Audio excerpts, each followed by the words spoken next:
Hello, my dear students. I am Chandrasekhar lecturer, Sri Vinayaka High School, Venekrade, Manadikaga, Ramgarh district.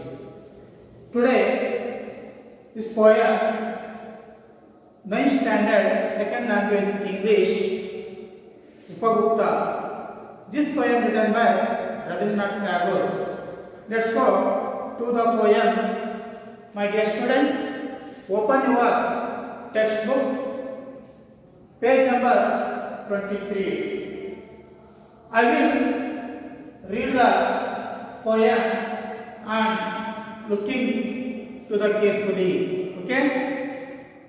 Really, Upagupta, this poem written by Rabindranath Tagore. Really, about the author. Rabindranath Tagore, the greatest of India's modern poet. Now, Rabindranath Tagore was a great scholar, poet, novelist, and musician. He was born on May 7, 1861 in Calcutta. He was the first Indian to be awarded the Nobel Prize for Literature in 1931. Rabindranath Tagore is the famous books writer Gitanjali, The Gardener, The Post Office, The Cycle of Spring. ಹೀಗೆ ಹಲವಾರು ತರಹದಂತಹ ಒಂದು ಗ್ರಂಥಗಳನ್ನು ಬರೆದಂಥವರು. ಈ ರವೀಂದ್ರನಾಥ್ ಟ್ಯಾಗೋರ್ ಬಂಗಾಳಿ ಕವಿ ಅಂತ ನಾವೇನು ಕರ್ತಿದ್ದೇವೆ. ಅವರು ನಮ್ಮ ರಾಷ್ಟ್ರ ಗೀತೆಯಾದಂತಹ ಜನಗಣ ಮನವನ್ನು ಸಹ ಬರೆದಂಥವರು. ಈ ರವೀಂದ್ರನಾಥ್ ಟ್ಯಾಗೋರ್ ಅತ್ಯಂತ ಶ್ರೀಮಂತ ಕುಟುಂಬದಲ್ಲಿ ಜನಿಸಿದಂಥವರು. ಇವರು ಕಲ್ಕತ್ತಾದಲ್ಲಿ 1861 ಮೇ 7ರಂದು ಜನಿಸ್ತಾರೆ. ಇವರು ಒಬ್ಬ ನಮ್ಮ ಭಾರತೀಯ ಶ್ರೇಷ್ಠ ಆಧುನಿಕ ಕವಿಗಳಲ್ಲಿ ಸಹ ಇವರು ಒಬ್ಬರು ಅಂತ ಅಂತಾರೆ. ಇವರು ಭಾರತದಲ್ಲೇ ಮೊಟ್ಟ ಮೊದಲ ಒಂದು ನೊಬೆಲ್ ಪ್ರೈಸ್ ಅನ್ನ ಪಡ್ಕೊಂಡರು.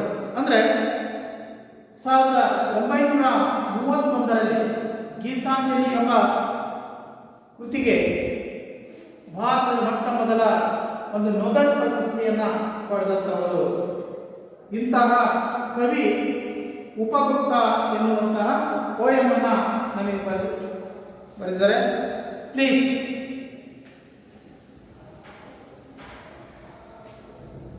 The poetry. Before you read the instruction, this poem is about the story of a Buddhist monk Upagupta, a disciple of Lord Buddha and the dancing girl of Mathura. Vasavadatta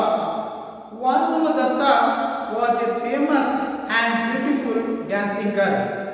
She was proud of her beauty, youth, and her wealth. Upagupta was an ascetic and epitome of kindness, wisdom, and selflessness. One dark night, while walking, Vasavadatta stumbles over the body of Upagupta, who was sleeping on the dusty ground. ಇಲ್ಲಿ ಆ ಪೋಯಮಿನ ಒಂದು ಹಿನ್ನೆಲೆಯನ್ನು ನಾವು ನೋಡಿದಾಗ, this poem about ಆ ಪದ್ಯದ ಬಗ್ಗೆ ನಾವು ತಿಳ್ಕೊಂಡಾಗ, ಬುದ್ಧಿಸ್ಟ್ ಮಾಂಕ್ ಉಪಗುಪ್ತ ಅಂದರೆ ಒಬ್ಬ ಬುದ್ಧನ ಅನುಯಾಯಿ ಉಪಗುಪ್ತ. ಈ ಉಪಗುಪ್ತ ಏನಾಗಿದೆ ಅಂತಂದ್ರೆ, ಇಲ್ಲಿ the lord of Buddha discipline ಅಂತ ಹೇಳ್ತಿದ್ದೀವಿ.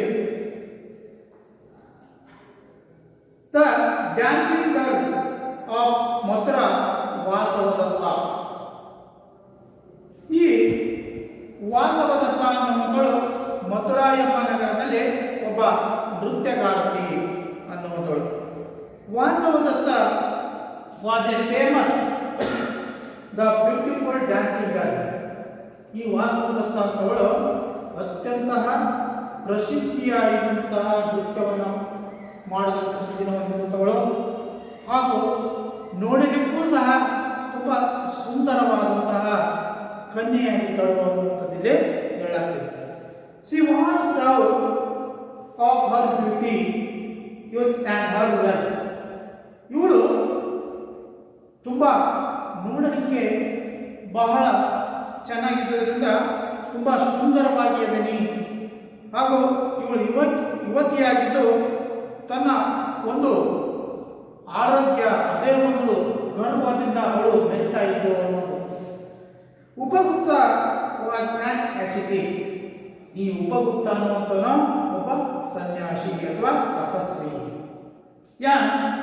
ಎಪಿಟೈಟ್ ಈ ಫೈನ್ನೆಸ್. ಈ ಉಪಗುಪ್ತನ ಒಂದು ಗುಣಧರ್ಮ, ಅವನು ಒಬ್ಬ ದಯಾಮಯಿ ಅನ್ನುವಂಥವನು.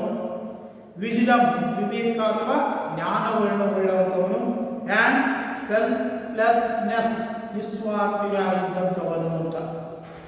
One dormant will walking Vasavadatta stumbles over the body of Upagupta was the sleeping on the dusty ground. ಒಂದು ದಿನ ಕತ್ತಲಾಗಿರುತ್ತೆ, ತುಂಬ ಕತ್ತಲು ಅಂದರೆ ಕಣ್ಣಿಗೆ ಏನೂ ಕಾಣೋದಿಲ್ಲ.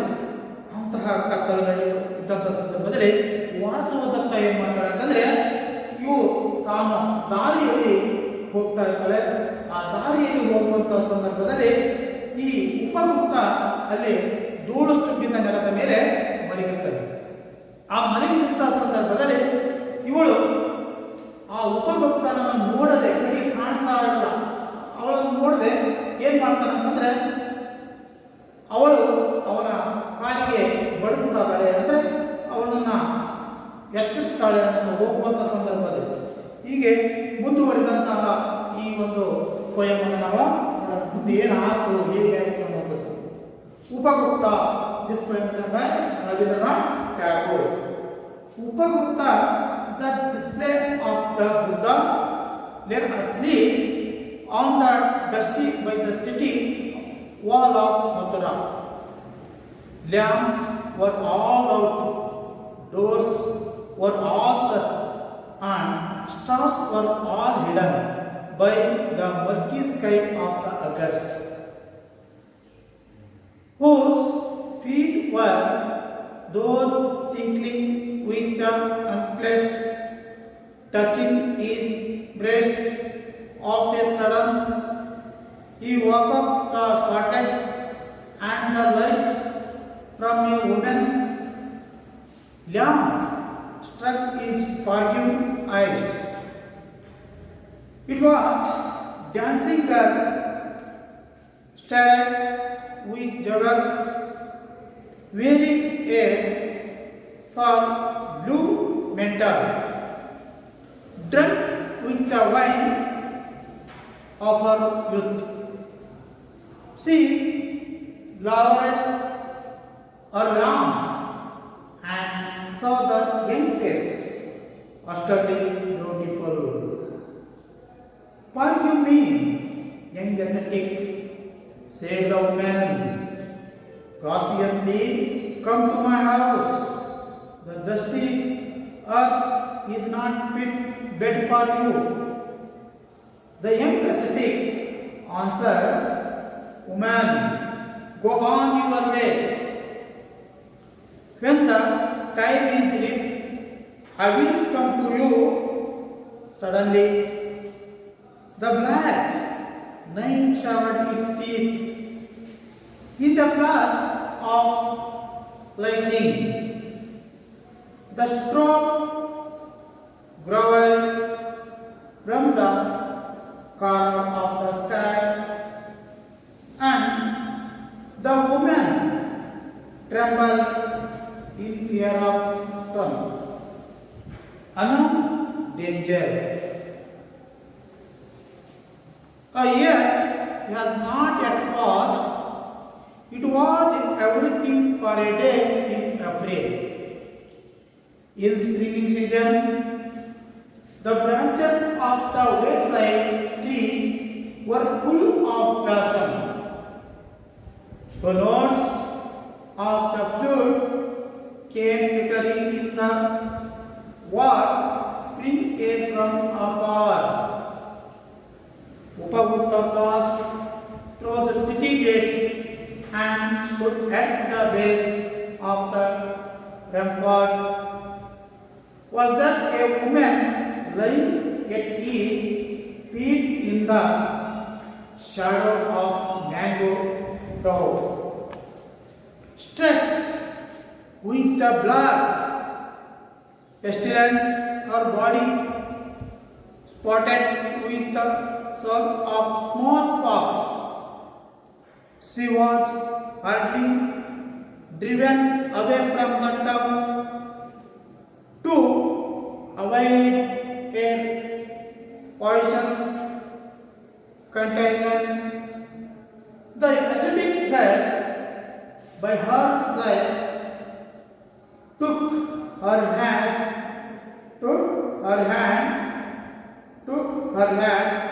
all in mess, and moistened her lips with water and severed her body with sandal bound. Who are you?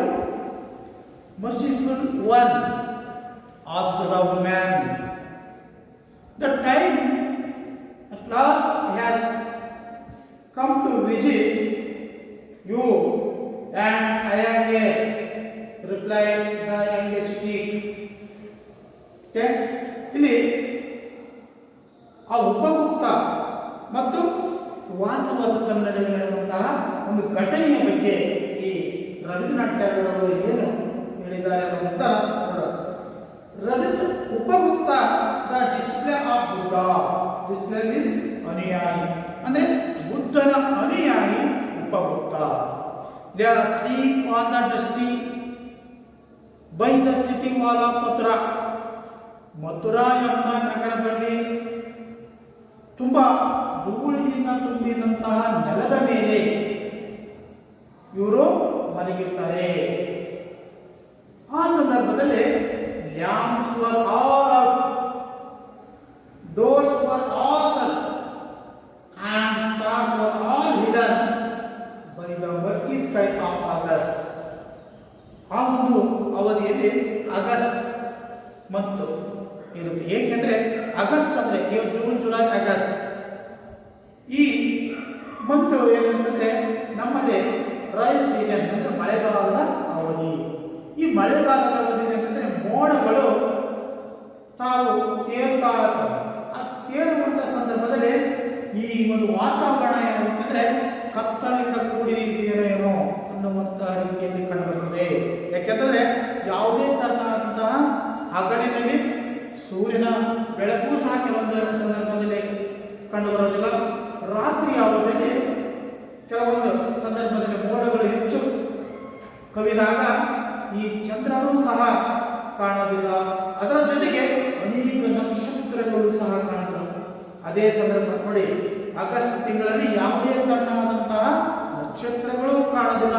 ಮತ್ತು ಊರಿನ ಎಲ್ಲ ಜನರು ತಮ್ಮ ಮನೆಯ ಬಾಗಿಲುಗಳು, ಕಿಟಕಿಗಳನ್ನು ಮುಚ್ಚಿರ್ತಾರೆ ಮತ್ತು ಎಲ್ಲ ಲೈಟ್ಸ್ಗಳನ್ನು ಆಫ್ ಮಾಡ್ತಾರೆ, ಲ್ಯಾಂಪ್ಸ್ಗಳು, ದೀಪಗಳನ್ನು ಆರಿಸುತ್ತಾರೆ ಅನ್ನುವಂಥ ವಿಚಾರವನ್ನು ಅಂದರೆ ಟೋಟಲ್ ಆಗಿ ಕತ್ತಲ ಕವಿದಂತಹ ಒಂದು ವಾತಾವರಣ ಈ ಒಂದು ಇದರಲ್ಲಿ ಕಂಡುಬರ್ತದೆ.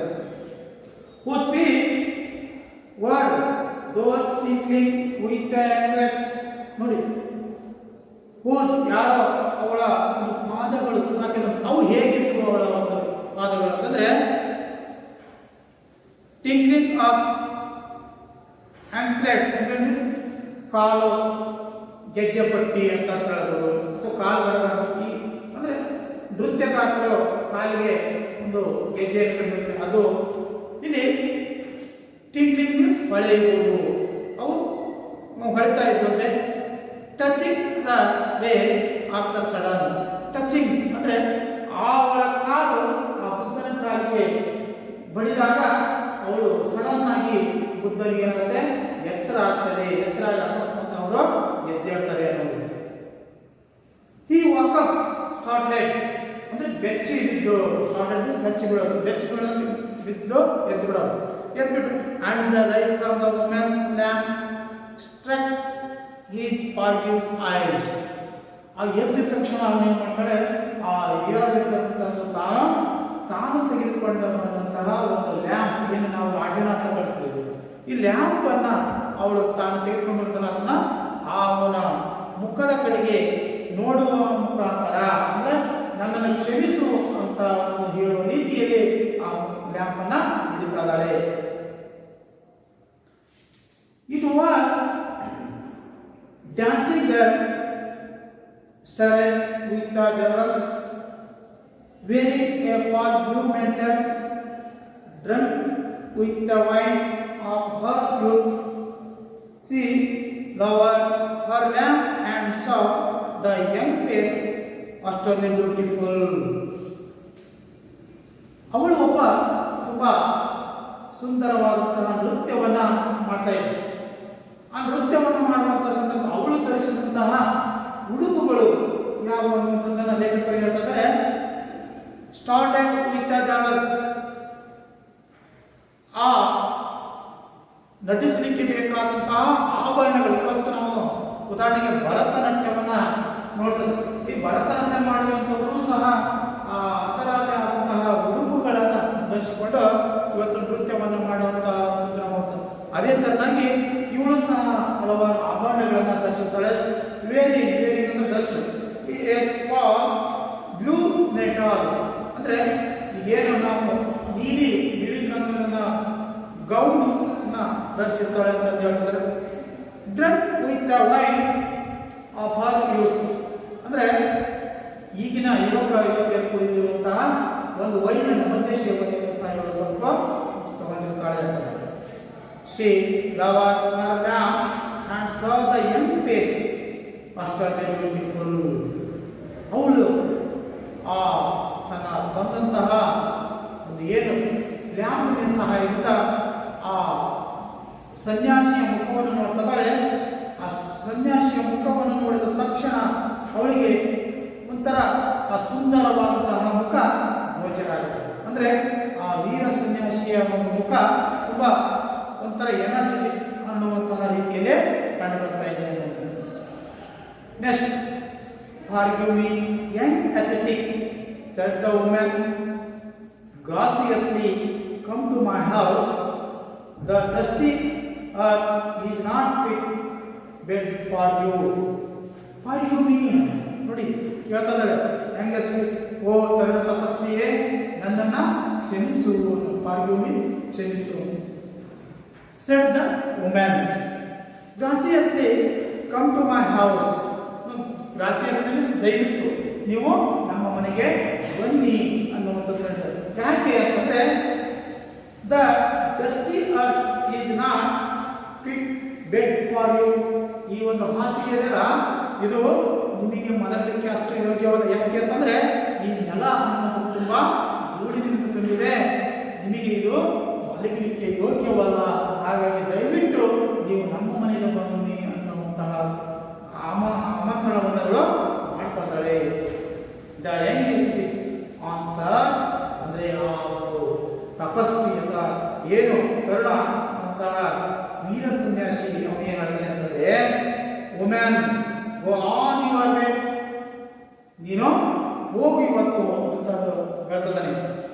ಯಾಕೆ ಅಂತಂದ್ರೆ ಮುಂದೊಂದು ದಿನ ನಾನು ಬರ್ತೀನಿ, ನೀನು ಇವಾಗ ಹೋಗು ಅಂತ ಅಲ್ಲಿ ಹೇಳ್ತಾ ಇದ್ದಾನೆ. when the time is reached I will come to you. ಹೌದಾ, ನಾನು ಮುಂದೊಂದು ದಿನ ಸಮಯ ಬರುತ್ತೆ, ಆ ಸಮಯ ಬಂದಾಗ ನಾನು ಬಂದೇ ಬರ್ತೀನಿ ಅಂತ ಹೇಳ್ತಾನೆ. when the time is reached I will come to you.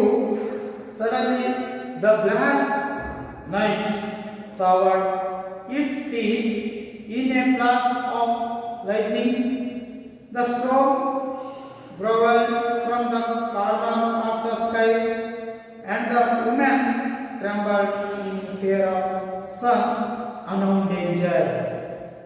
ನೋಡಿ, ಅಂದ್ರೆ ಒಂದೊಂದು ದಿನ ಆ ಸಂದರ್ಭ ಬಂದಾಗ ನಾನು ಬರ್ತೀನಿ ಅನ್ನುವಂಥ ಮಾತನ್ನು ಹೇಳುವ ಸಂದರ್ಭದಲ್ಲಿ suddenly the black night sound it be in the class of lightning. ಅಂದ್ರೆ ಈ ಕತ್ತಲು ಇದ್ದಂಥ ಸಂದರ್ಭದಲ್ಲಿ ಈ ಲೈಟ್ನಿಂಗ್ ಮೀನ್ಸ್ ಮಿಂಚು, ಈ ಮಿಂಚು ಹೇಗೆ ಕಾಣುತ್ತದೆಯೋ ಅದೇ ತರ ಕತ್ತಲಾದ ಸಂದರ್ಭದಲ್ಲಿ ಮುಖದಲ್ಲಿ ಹಲ್ಲುಗಳು ಹೇಗೆ ಕಾಣ್ತಾವೋ ಅದೇ ತರನಾಗಿ ಈ ಒಂದು ಮಿಂಚು ಅನ್ನುವಂಥದ್ದು ಅಲ್ಲಿ ಕಾಣ್ತಾ ಇದೆ. ಆ ಮಿಂಚು ಆಗುವ ಸಂದರ್ಭದಲ್ಲಿ ಇಲ್ಲಿ ದ ಸ್ಟ್ರಾಂಗ್ ಗ್ರಾವೆಟ್ from the corner of the sky, ಅಂದ್ರೆ ಆ ಒಂದು ಸಂದರ್ಭ ಬಿರುಗಾಳಿ ಬೀಸ್ತಾ ಇದೆ. ಸ್ಟ್ರಾಂಗ್ ಮೀನ್ಸ್ ಬಿರುಗಾಳಿ. ಆ ಬಿರುಗಾಳಿ ಬೀಸುವಂತಹ ಸಂದರ್ಭದಲ್ಲಿ ಅನೇಕ ಒಂದು ಗುಡುಗು ಶಬ್ದ ಅಲ್ಲಿ ಬರ್ತಾ ಇದೆ.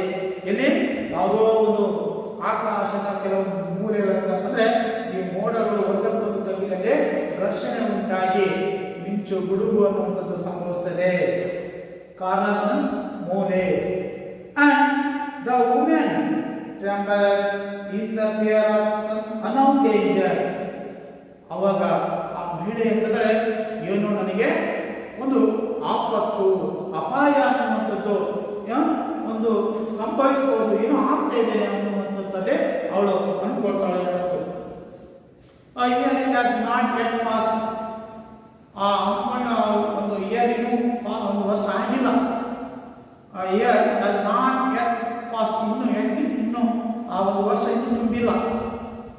It was evening of a day in April. ಹೌದಾ, ಅಲ್ಲಿ ಆ ಒಂದು ಏಪ್ರಿಲ್ ತಿಂಗಳು ಅನ್ನುವಂತಹ ಸಂದರ್ಭದಲ್ಲಿ ಅಂದು ಸಾಯಂಕಾಲ, ಈವ್ನಿಂಗ್ ಆಫ್ ಎ ಡೇ, ಆ ದಿನದ ಸಾಯಂಕಾಲದಲ್ಲಿ ಹೋಗ್ತಾರೆ. ಸ್ಪ್ರಿಂಗ್ ಸೀಸನ್ ಅಂದ್ರೆ ವಸಂತ ಕಾಲ. ಆ ವಸಂತ ಕಾಲಗಳ ಸಾಯಂಕಾಲ ಇರೋ ಹೋಗ್ತಾ ಇರ್ತಾರೆ. ಆ ಸಂದರ್ಭದಲ್ಲಿ the branches of the wayside trees were full of blushing gay notes of the flute came glittering in the warm spring air from afar. ಅಂದ್ರೆ ಒಂದು ಆ ವಸಂತ ಕಾಲಾವಧಿಯಲ್ಲಿ ರಸ್ತೆಯಲ್ಲಿ ಹೋಗ್ತಾ ಇದ್ದಾರೆ. ಆ ವಸಂತ ಕಾಲದಲ್ಲಿ ಏನಾಗುತ್ತೆ ಅಂದ್ರೆ ಗಿಡ ಮರಗಳು ತುಂಬಾ ಚಿಗುತ್ತು ತುಂಬಾ ಆ ಹಸಿರು ಅನ್ನುವಂಥದ್ದು ಮೈದೊಂದಿರುತ್ತೆ. ಅದೇ ತರನಾಗಿ ಹೂವುಗಳು ಸಹ ಅರಳಿ ಅದರದೇ ಆದಂತಹ ಒಂದು ವಾಸನೆಯನ್ನ ಹೊರಡುತ್ತದೆ. ಹೌದಾ, ಆ ಒಂದು ವಾಸನೆ ನಮಗೆ ಸೇವನೆ ಮಾಡಿ ತುಂಬಾ ಮನಸ್ಸಿಗೆ ಆನಂದ ಅನಿಸುತ್ತೆ. ಅಂತಹ ಸಂದರ್ಭದಲ್ಲಿ ಯಾವುದೋ ಒಂದು ಮೂಲೆಯಲ್ಲಿ ಫ್ಲೂಟ್ ಅಂದ್ರೆ ಒಂದು ಕೊಳಲಿನ ನಾದ ಇಂಪಾದಂತಹ ಧ್ವನಿ ಕೇಳ್ತಾ ಇದೆ ಅನ್ನುವಂಥದ್ದಿಲ್ಲೇ ಹೇಳ್ತಾರೆ. ಬ್ಲಾಸಮ್ ಮೀನ್ಸ್ ಹೂವಿನ ಒಂದು ತುಂಬಿದಂತಹ ಒಂದು ಸುವಾಸನೆ ಅಂತ. ಇಲ್ಲಿ ಫ್ಲೂಟ್ ಮೀನ್ಸ್ ಕೊಳಲು, ಫ್ಲಟರಿಂಗ್ ಮೀನ್ಸ್ ಇಂಪಾದ ಧ್ವನಿ. ಸ್ಪ್ರಿಂಗ್ ಏರ್ ಅಂದ್ರೆ ಗಾಳಿಯ ಮುಖಾಂತರ ಅಪಾರ ದೂರದಿಂದ ನಮಗೆ ಬರ್ತಾ ಇದೆ ಅಂತ. Upagupta pass through the city gate and stood at the base of the rampart. Was that a woman laying at his feet in the shadow of the mango grove? ಇಲ್ಲಿ ಉಪಗುಪ್ತ ಅಲ್ಲಿ ಏನಾಗುತ್ತೆ ಅಂತಂದ್ರೆ ಹೋಗ್ತಾ ಇರ್ತಾನೆ. ಎಲ್ಲಿ ಅಂತಂದ್ರೆ ಆ ಒಂದು ಮಥುರಾ ಸಿಟಿಯ ಹೊರಗಡೆ, ಅಂದ್ರೆ ಆ ಗೇಟಿನ ಹೊರಗಡೆ, ನಗರದ ಗೇಟಿನ ಹೊರಗಡೆ ಪಾಸ್ ಆಗ್ತಾ ಹೋಗ್ತಾ ಇರುವಂತಹ ಸಂದರ್ಭದಲ್ಲಿ should at the base of the rampart, ತನ್ನ ರಕ್ಷಣೆಗೋಸ್ಕರ ಅಲ್ಲಿ ಯಾರೋ ಒಬ್ರು ಕೂತ್ಕೊಂಡಿರ್ತಾರೆ ಎತ್ಕೊಂಡು. Was that women lying at the feet in the shadow of mango groves. ಅಂದ್ರೆ ಒಂದು ದೊಡ್ಡದಾದಂತಹ ಮಾವಿನ ಮರ ಇರುತ್ತೆ. ಆ ಮಾವಿನ ಮರದ ನೆರಳಿನಲ್ಲಿ, ಶಾಡೋ ಮೀನ್ಸ್ ನೆರಳು, ಆ ಮಾವಿನ ಮರದ ನೆರಳಿನಲ್ಲಿ ಇವಳು ತನ್ನ ಪಾದವನ್ನು, ಯಾರೋ ಒಂದು ಪಾದವನ್ನು ಇಟ್ಟುಕೊಂಡು ಏನ್ ಮಾಡ್ತಾರೆ ಅಂದ್ರೆ ಆ ನೆರಳಿನ ಆಸನಗಳನ್ನ ಇದ್ದಿರ್ತಾರೆ. ಹೀಗೆ ಅಲ್ಲಿ ಮಲಗಿರ್ತಾರೆ. Struck with the black pestilences her body, spotted with the growth of smallpox. She was hardly driven away from the town to avoid her poison contagion. The ascetic sit by her side took her head on a knife. ಇಲ್ಲಿ struck with the black pestilence, her body spotted with the spores of smallpox. ಅಂದರೆ ಒಬ್ಬ ಮಹಿಳೆ ಅಲ್ಲಿ ಅಂಟು ರೋಗ ಪೆಸ್ಟಿಲೆನ್ಸ್ means ಅಂಟು ರೋಗಕ್ಕೆ ಒಳಗಾಗಿ ತುಂಬ ಸ್ಟ್ರಕ್ ಅಂದರೆ ನರಳುವುದು. ಆ ಅಂಟು ರೋಗಕ್ಕೆ ಒಳಗಾದಂಥ ಸ್ವಲ್ಪ ತುಂಬ ಅದರ ನೋವಿನಿಂದ ಅವಳು ನರಳ್ತಾ ಇದ್ದಾಳೆ. ಆ ನರಳಾಗ ಏನಂದರೆ ಅವರ ಬಾಡಿ ಹೇಗೆ ಅಂದರೆ ಅವಳ ಒಂದು ಬಾಡಿ ದೇಹದ ತುಂಬ spotted with the source of small pox. ಅಂದರೆ ಈ ಸ್ಮಾಲ್ ಪಾಕ್ಸ್ ಮೀನ್ಸ್ ಸಿಡುಬು ರೋಗ. ಆ ಸಿಡುಬು ರೋಗ ಅವಳಿಗೆ ಬಂದಿರುತ್ತೆ. ಆ ಬಂದಂಥ ಸಂದರ್ಭದಲ್ಲಿ ಅವಳ ಮೈ ಮೇಲೆ ಆ ಸಿಡುಬು ರೋಗದ ಲಕ್ಷಣಗಳು ಅಂದರೆ ಒಂದು ಹುಣ್ಣುಗಳು ರೂಪದಲ್ಲಿ ಅಲೆದಿಲೆ ಹುಣ್ಣುಗಳು ಕಾಣಿಸ್ಕೊಳ್ತಾ ಇರಬಹುದು. ಅಂದರೆ ಹಿಂದಿನ ಕಾಲದಲ್ಲಿ ಸಹ ಈ ಅಂಟು ರೋಗ ಸಿಡುಬು ರೋಗ ಅನ್ನುವಂಥದ್ದು ಕಂಡು ಬರ್ತಾ ಇತ್ತು. ಅಂದರೆ ಹಲವಾರು ಥರದ ರೋಗಗಳು ಸಹ ಅಂಥ ರೋಗಗಳು ಬಂದ ಇಡೀ ಆ ರೋಗ ಬಂತಪ್ಪ ಅಂದ್ರೆ ಸಿಡುಬು ರೋಗ ಇಡೀ ಊರು ಜನನೇ ಆಗಲಿ ಆಚುಬಾಜು ಎಲ್ಲರೂ ಸತ್ತು ಹೋಗ್ತಾರೆ. ಹಾಗಾಗಿ ಅದಕ್ಕೆ ಮತ್ತೀಗ ಇತ್ತೀಚೆಗೆ ಲಸಿಕೆ ಕಂಡು ಅದು ಭಾಷೆ. ಹೀಗೆ ಹಿಂದಿನ ಕಾಲದಲ್ಲಿ ಈ ತರನಾದಂಥ ಒಂದು ಸಿಡುಬು ರೋಗ ಬಂದಂಥವರಿಗೆ ಊರಿನ ಹೊರಗಡೆ ಅವರನ್ನ ಇಡುವಂತಹ ಒಂದು ವ್ಯವಸ್ಥೆಯನ್ನು ಮಾಡೋದು. ಯಾಕೆಂದ್ರೆ ಬೇರೆಯವರಿಗೂ ಸಹ ಅದು ಹರಡಬಾರದು. She was already driven away from the town. ನಗರದಿಂದ ಅವಳನ್ನ ದೂರ ಇಟ್ಟಿದ್ರು. ಯಾಕೆ ಅಂತಂದ್ರೆ ಆ ಒಂದು ಅವಳ ರೋಗ ಬೇರೆಯವರಿಗೆ ಹರಡಬಾರದು ಅನ್ನುವಂಥದ್ದು. To avoid her poison contain, ಇದು ಒಂದು ವಿಷಕಾರಿಯಾದಂತಹ ಸೋಂಕು ಅಂತ ಅಂದೇమంటే ಅವನ್ನ ಅವಾಯ್ಡ್ ಮಾಡಿದ್ರು, ತಿರಸ್ಕರಿಸಿದ್ರು ಅನ್ನೋದು. Or the ascetic sat by her side took her head on his knees. ನೋಡಿ, ಆ ಒಬ್ಬ ವೀರ ಸನ್ಯಾಸಿ ಅವಳನ್ನು ನೋಡ್ತಾನೆ. ನೋಡಿದ ತಕ್ಷಣ ಅವಳ ಹತ್ರ ಹೋಗಿ ಅವನು ಅವಳ ಪಕ್ಕದಲ್ಲೇ ಕುಳಿತುಕೊಂಡು ಬಿಡ್ತಾನೆ. ಕುಳಿತುಕೊಂಡ ನಂತರ ಅವಳ ಟುಕ್ ಹರ್ ಹೆಡ್, ಅವಳ ತಲೆಯನ್ನ ಎತ್ತಿಕೊಂಡು ತನ್ನ ಮಂಡಿಯ ಮೇಲೆ ಮಣಕಾಲ ಅಥವಾ ತಲೆಯ ಮೇಲೆ ಏನು ಮಾಡ್ತಾನೆ ಇಟ್ಕೊಳ್ತಾನೆ ಅನ್ನೋದು. ಅಂದರೆ ಅವಳು ನರಳುವಂತಹ ಸಂದರ್ಭ ಅವಳು ಇಡೀ ಊರೇ ಅವಳನ್ನ ಹೊರಹಾಕಿದೆ. ಆದರೆ ಈ ಒಬ್ಬ ಸನ್ಯಾಸಿ ಅಂತ ಉಪಮುಕ್ತಾಗರು ಏನು ಮಾಡ್ತಾರೆ ಅಂದರೆ ಅವಳ ಹತ್ತಿರ ಹೋಗಿ ಅವಳ ಒಂದು ತಲೆಯನ್ನು ತನ್ನ ತಲೆಯನ್ನು ಇಟ್ಕೊಳ್ತಾರೆ. ಇಟ್ಟುಕೊಂಡು ಏನು ಮಾಡಿದ್ರು, the monster lives with the water and separate her body with the sandal form. Who are you, merciful one? Asked the woman. The time at last have come to visit you, and I am here, replied the young ascetic. Here, the and moistened her lips with the water. ಅವಳು ನೋವಿನಿಂದ ಬಳಲ್ತಾ ಇರುವಂಥ ಸಂದರ್ಭ ಅವಳಿಗೆ ಏನು ಮಾಡ್ತಾನೆ ತಪಸ್ಸಿನಿಂದ ನೀರನ್ನು ಬಾಯಿ ಮಾತ್ರ ಅಂದರೆ ತುಟಿಯನ್ನು ಅಗಲ ಮಾಡಿ ನೀರನ್ನು ಹಾಕುವಂಥ ವ್ಯವಸ್ಥೆ ಅಂತಂದರೆ ಆ ಬಾಯಿ ಒಣಗಿರುತ್ತಲ್ಲ ನೀರನ್ನು ಹಾಕ್ತಾ ಇರ್ತಾರೆ. ವಾಶನ್ನು ತೇವಗೊಳಿಸುವಂಥ and separate her body with the sandal balm. ಇಲ್ಲಿ ಸ್ಯಾಂಡಲ್ ಒಂದು ಗಂಧದ ಒಂದು ಬಾಮಿಸ್ ಲೇಪನ ಅಂದ್ರೆ ಮುಲಾಮ್. ಈ ಗಂಧದಿಂದ ತಯಾರಿಸಿದಂತಹ ಮುಲಾಮನ್ನ ಶಂಸರ್ ಹರ್ ಬಾಡಿ, ಅವಳ ಇಡೀ ಬಾಡಿ ಏನು ಮಾಡ್ತಾನೆ ಅಂತಂದ್ರೆ ಲೇಪ ಹಚ್ಚಿಸ್ತಾನೆ. ಅಂದ್ರೆ ಆ ಒಂದು ಗಂಧದ ಎಣ್ಣೆಯಲ್ಲಿ ಔಷಧೀಯ ಗುಣಗಳು ಇಲ್ಲಿ ಇರುವುದರಿಂದ ಆ ಒಂದು ಗಂಧದ ಎಣ್ಣೆಯನ್ನ ಆ ಹೆಣ್ಣು ಮಗಳಿಗೆ ಹಚ್ತಾ ಇದ್ದಾರೆ.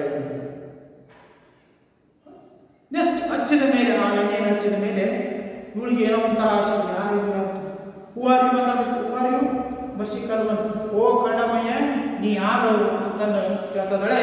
ಆಸ್ಕ್ ದ ಮ್ಯಾನ್, ಆ ಮಹಿಳೆ ನೀ ಯಾರು ಅಂತಂದು ಕೇಳ್ತದಳೆ.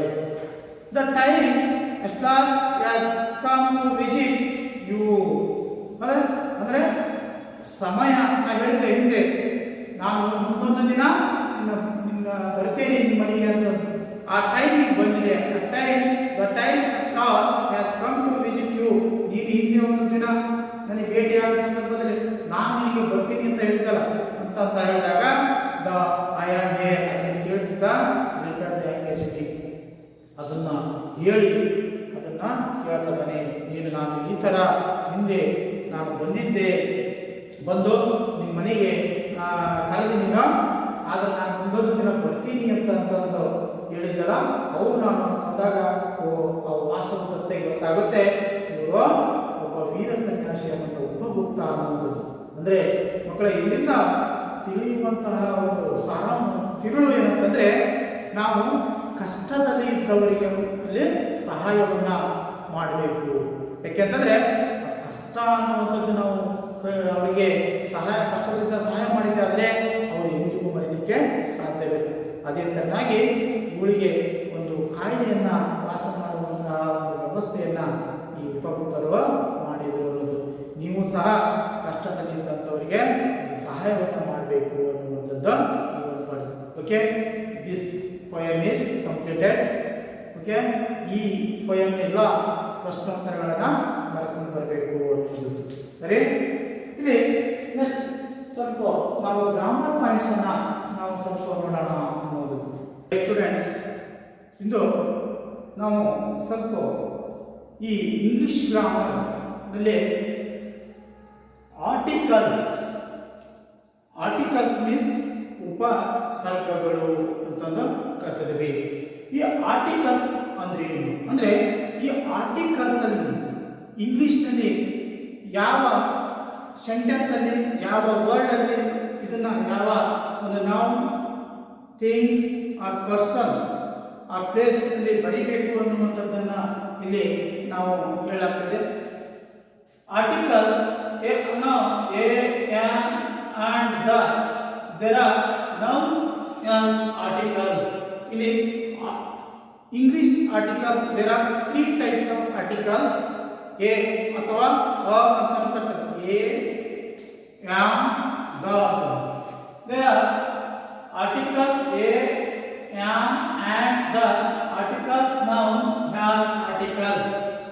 they are in at the demonstrative adjectives. ಅಂದ್ರೆ ಸೂಕ್ತವಾದಂತಹ ಸ್ಥಳದಲ್ಲಿ ಯಾವ ಉಪಸರ್ಗಗಳನ್ನು ಅಂತಿದ್ರೆ ಆ ಒಂದು ಪದ ಒಂದು ಸೂಕ್ತ ಅನಿಸುತ್ತೆ ಅನ್ನೋದನ್ನ ನಾವಿಲ್ಲಿ ತಿಳ್ಕೋಬೇಕಾಗಿದೆ. ಈ ಆರ್ಟಿಕಲ್ಸ್ ಅಲ್ಲಿ there are 2 types of articles. kinds of articles, there are 2 kinds in articles. ಯಾವುದಂದ್ರೆ ಡೆಫಿನೆಟ್ ಆರ್ಟಿಕಲ್ಸ್, indefinite articles. ಇಲ್ಲಿ ಡೆಫಿನೆಟ್ ಆರ್ಟಿಕಲ್ಸ್ ಮೀನ್ಸ್ ನಿರ್ದಿಷ್ಟ ಉಪಸರ್ಗಗಳು, indefinite ಮೀನ್ಸ್ ಅನಿರ್ದಿಷ್ಟ ಉಪಸರ್ಗಗಳು ಅಂತ. ಇಲ್ಲಿ definite articles means articles which is used to refer to the particular person or is known as the definite article. ಇಲ್ಲಿ the ಅನ್ನುವಂಥದ್ದನ್ನ particular ಆದಂತಹ ವ್ಯಕ್ತಿಗಳ ಮುಂದೆ ಅದನ್ನ ಬಳಸುವಂಥದ್ದು ಅನ್ನೋದು. ಅಂದ್ರೆ English language got only one definite articles, the ಅಂದ್ರೆ ಇಂಗ್ಲಿಷ್ ನಲ್ಲಿ ದ ಅನ್ನೋದು ನಿರ್ದಿಷ್ಟವಾದಂತಹ ಒಂದು ಆರ್ಟಿಕಲ್ ಆದ್ರೆ the only. The is use before singular and plural ಇದ್ದಂತಹ when the noun is specific of participates. ಅಂದ್ರೆ ನಿರ್ದಿಷ್ಟವಾಗಿ ಹೇಳುವಂತಹ ಒಂದು ನಾಮಪದಗಳಾಗಿರ್ಬೋದು, ಒಂದು ಏಕವಚನ ಅಥವಾ ಬಹುವಚನದಲ್ಲಿ ಮಾತ್ರ ಅದನ್ನ ದ ಅನ್ನುವಂಥದ್ದನ್ನ ಇಲ್ಲಿ ಯೂಸ್ ಮಾಡಬಹುದು. And the is use before beginnings with the consonants. ಮತ್ತೆ ದ ಅನ್ನು ಸಹ ಮತ್ತೆ ಎಲ್ಲಿ ಯೂಸ್ ಮಾಡಬೇಕಂದ್ರೆ ಈ ಒಂದು ಕಾನ್ಸನೆಂಟ್ಸ್ ಅಂದ್ರೆ ಸ್ಟಾರ್ಟಿಂಗ್ ಏನು ಈ ಒಂದು ವ್ಯಂಜನಗಳು ಏನು ಕರ್ತವಲ್ಲ ಅವು ಅಂತ ಸ್ಟಾರ್ಟ್ ಆಗುವಂತಹ ಒಂದು ವರ್ಡ್ಸ್ ಮುಂದೆ ಈ ದ ಅನ್ನುವಂಥದ್ದನ್ನ ಯೂಸ್ ಮಾಡಬಹುದು ಅನ್ನೋದು. The use is clear with thing or person we are talking about. ಅಂದ್ರೆ ಯಾವ ಪ್ರತಿಯೊಂದು ನಾವು ವ್ಯಕ್ತಿ ಅಥವಾ ವಸ್ತುಗಳ ಬಗ್ಗೆ ಒಂದು ಕ್ಲಿಯರ್ ಆಗಿ ಹೇಳ್ಬೇಕಂತಂದ್ರೆ ದ ಅನ್ನುವಂಥದ್ದನ್ನ ಇಲ್ಲಿ ಯೂಸ್ ಮಾಡಬೇಕು ಅನ್ನುವಂಥದ್ದು. Okay, next one indefinite articles. ಇಲ್ಲಿ ಇಂಡೆಫಿನಿಟ್ ಆರ್ಟಿಕಲ್ಸ್ ಮೀನ್ಸ್ ಎ ಯಾ ಅನ್ನುವಂಥದ್ದು. ಇಲ್ಲಿ articles is doesn't refer to any particular person or thing is known as the indefinite article. ಅನಿರ್ದಿಷ್ಟವಾಗಿ ಹೇಳುವಂತಹ ವ್ಯಕ್ತಿ ಅಥವಾ ವಸ್ತುಗಳ ಬಗ್ಗೆ ಹೇಳಬೇಕಾದ್ರೆ ಈ ಒಂದು ಅನಿರ್ದಿಷ್ಟ ಎ ಮತ್ತು ಯಾನ್ ಇಲ್ಲಿ ಯೂಸ್ ಮಾಡಲಾಗುತ್ತದೆ ಎನ್ನುವುದು. ಇಲ್ಲಿ ಎ ಮತ್ತು ಯಾನ್ ಯೂಸ್ ಮಾಡೋದ್ರಲ್ಲಿ ಅನ್ನುವಂಥದ್ದಾದ್ರೆ ಯಾನ್ ಈಸ್ ಯೂಸ್ ಬಿಫೋರ್ ಅಂತಂದ್ರೆ ಎಲ್ಲಿ ಯೂಸ್ ಮಾಡಬಹುದು? English language as to the identified articles a and an. A or ಅನ್ನಬಹುದು. A and is use before singular nouns. They refer to something not specifically noun. ಅನಿರ್ದಿಷ್ಟವಾಗಿ ಹೇಳುವಂತಹ ನಾಮಪದಗಳ ಮುಂದೆ ಇದನ್ನ ಹೇಳುವಂಥದ್ದು ಅನ್ನೋದು. ಇಲ್ಲಿ ಯಾನ್ ಮತ್ತು ಎ ಅನ್ನ ಎಲ್ಲಿ ಹೇಗೆ ಯೂಸ್ ಮಾಡಬೇಕು? ಯಾನ್ is use before a word beginning with a vowel sounds. ಇಲ್ಲಿ ಇಂಗ್ಲಿಷ್ ಅಲ್ಲಿ vowels and consonants ಇರ್ತದೆ. there are alphabets ಅಲ್ಲಿ ಡಿವೈಡ್ ಮಾಡಲಾಗಿದೆ. ಇಲ್ಲಿ vowel sounds, there are vowel sounds is 5 vowel sounds. A, E, I, O, U ಅಂತ. there are 5 vowel sounds. ಇಲ್ಲಿ ಈ vowel sounds ಅಲ್ಲಿ ಯಾನ್ is used before a word beginning with a vowel sound A, E, I, O. ಅಂದ್ರೆ ಎಲ್ಲಿ vowel sounds ಸ್ವರಗಳ ಒಂದು start ಆಗುತ್ತೋ ಅದರ ಮುಂದೆ ಈ ಒಂದು ಯಾನ್ ಅನ್ನ ಯೂಸ್ ಮಾಡಬೇಕು ಅನ್ನುವಂಥದ್ದೇ ಹೇಳಲಾಗ್ತದೆ. ನೋಡಿ, ಎ ಆಪಲ್, ಎಲಿಫೆಂಟ್, ಯಾನ್ ಇನ್ಫಾಂಟ್, ಯಾನ್ ಅರೇಂಜ್. ಈ ತರನಾದಂತಹ ಒಂದು ವೋವೆಲ್ ಸೌಂಡ್ ಬರುವಂತಹದ್ರಲ್ಲೇ ಈ ಒಂದು ಯಾನ್ ಅನ್ನ ಯೂಸ್ ಮಾಡಬೇಕಾಗುತ್ತೆ. Next another one A is used before a word begins with a consonant sounds. A ಅನ್ನೋಂಥದ್ದನ್ನು ಎಲ್ಲಿ ಯೂಸ್ ಮಾಡಬೇಕು ಅಂತಂದ್ರೆ ಈ ಕಾನ್ಸನೆಂಟ್ ಸೌಂಡ್ ಎಲ್ಲಿ ಪ್ರಾರಂಭ ಆಗುತ್ತದೋ ಆ ಒಂದು ಸಂದರ್ಭದಲ್ಲಿ ಪ್ರಾರಂಭದಲ್ಲಿ ಈ ಎ ಅನ್ನುವಂಥದ್ದನ್ನೇ ಯೂಸ್ ಮಾಡಲಾಗುತ್ತದೆ. ನೋಡಿ, a cow, see the consonants of cow, the a ಆಮೇಲೆ cow, a ball, a dog. That is the consonant sound is the beginning word. Then use a ಅನ್ನುವಂಥದ್ದು. ಇಲ್ಲಿ ಸಮ್ ಎಕ್ಸಾಂಪಲ್ಸ್ ನೋಡಿದಾಗ ಯಾನ್ ಆಪಲ್, ಎ ಎಲಿಫೆಂಟ್, ಯಾನ್ ಇನ್ಫಾಂಟ್, ಯಾನ್ arrange. Here is a letter for you. Narendra was a all-rounder. ನೋಡಿ, A ಅದ vowel sound. A boy, B ಅನ್ನೋದು A ಅನ್ನಂತ. Next an, A boy. ಇಲ್ಲಿ ಯಾನ್ನ ಹಚ್ಚಬೇಕಾಗುತ್ತೆ. Next Shiva can ride a house ಅನ್ನುವಂಥದ್ದು. The singing, the sun gives us the light. The sun gives us the light. The ಅನ್ನೋದು ಇಲ್ಲಿ definite article ಅನ್ನ ನಿರ್ದಿಷ್ಟವಾಗಿ ಸೂರ್ಯನಿಂದ ಮಾತ್ರ ಬೆಳಕು ಬರಲಿಕ್ಕೆ ಸ್ವಲ್ಪ ಬೆಲೆ ಬರುತ್ತಾ ಹೀಗೆ. ನಂತರ ದ ಕ್ಯಾಟ್ ಈಸ್ ವೈಟ್ ಅಂದ್ರೆ ನಿರ್ದಿಷ್ಟವಾಗಿ ಇದು ವೈಟ್ ಅನ್ನೋದು. Sir C V Raman was one the greatest Nobel prize. Okay, ಹೀಗೆ ಹಲವಾರು ತರನಾದಂತಹ ಈ ಒಂದು ಆರ್ಟಿಕಲ್ ನಾವು ಇಂಗ್ಲಿಷಲ್ಲಿ ಸೆಂಟೆನ್ಸಲ್ಲಿ ಎಲ್ಲಿ ಯಾವಾಗ ಹೇಗೆ ಯೂಸ್ ಮಾಡಬೇಕು ಅನ್ನುವಂಥದ್ದು ನಾವು ಇವತ್ತು ಇಂದಿನ ತರಗತಿಯಲ್ಲೇ ತಿಳ್ಕೊಂಡಿವಿ. ಓಕೆ, ನೆಕ್ಸ್ಟ್ ಕ್ಲಾಸಲ್ಲಿ ಮತ್ತೆ ಕಂಟಿನ್ಯೂ ಬೇರೆದನ್ನ ಹೇಳೋಣ. ಓಕೆ, ಬಾಯ್.